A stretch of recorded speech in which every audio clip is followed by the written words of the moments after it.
Voici un secret du jeûne.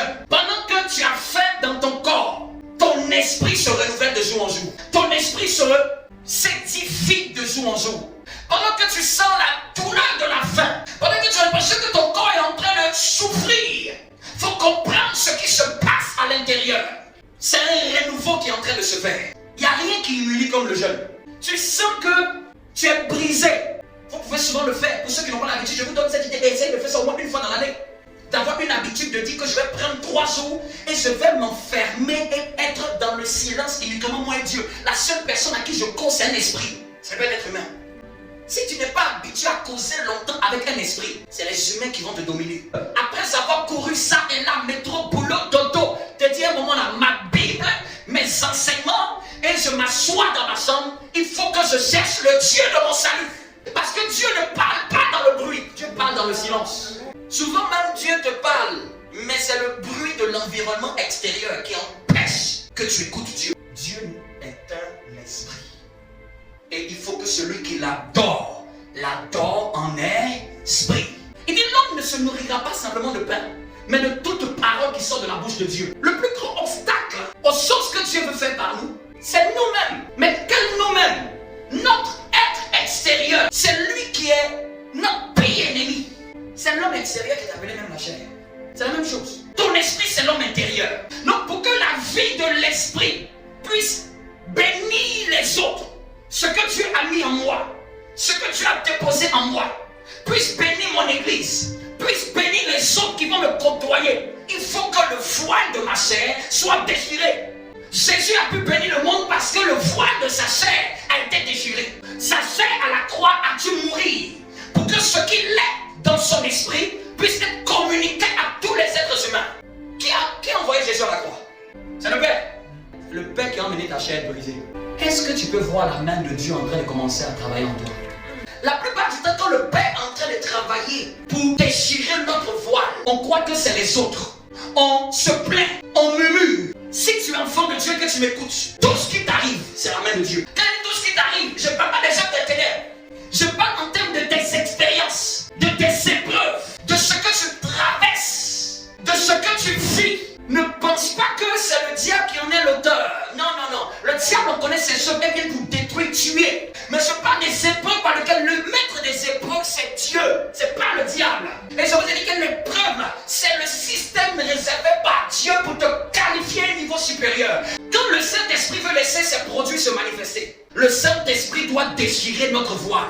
Si Jésus, notre Seigneur, a eu le voile déchiré, a eu sa chair, quand je parle du voile, je dis que c'est la chair, n'est-ce pas? A eu sa chair déchirée et le voile du temps a été déchiré pour dire que maintenant la présence de Dieu pourra impacter le monde.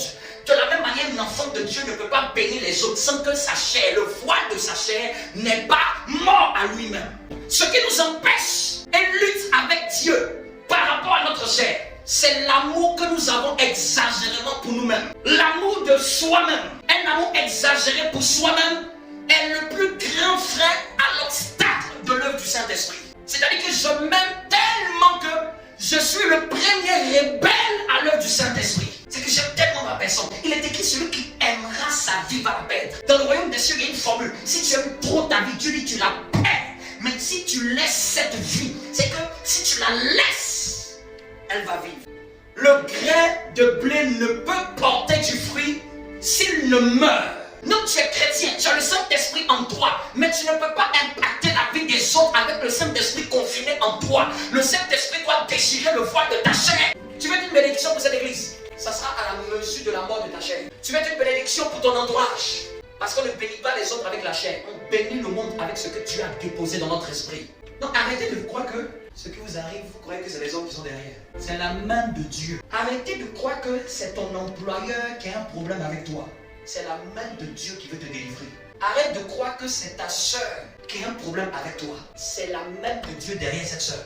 Parce qu'il y a un manteau que Dieu ne veut pas que tu avances avec ça. Et Dieu va utiliser tous les moyens pour qu'on te l'enlève. Ça peut se faire petit à petit comme ça peut se faire brusquement. Dans tous les cas, ça sera soit l'un ou soit l'autre. Dieu peut commencer petit à petit avec toi en train de te travailler. Il te travaille puis un coup brusque. Ou il peut commencer aussi un coup brusque et puis après il va petit à petit, petit à petit. Personne dans la Bible n'a échappé à ce principe. Vous me prenez Abraham. brisé par la patience. De 75 ans, 25 ans pour être brisé par Dieu. En réalité, pour nous les chrétiens, ce n'est pas censé être long.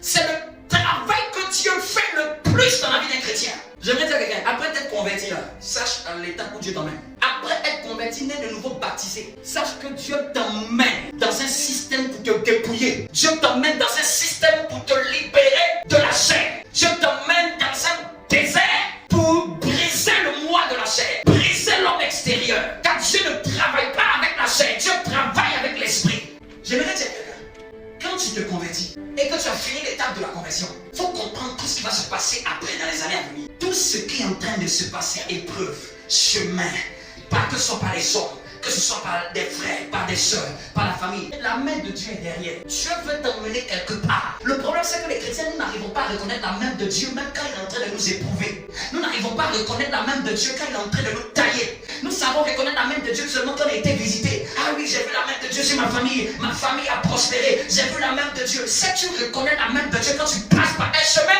il est difficile de comprendre que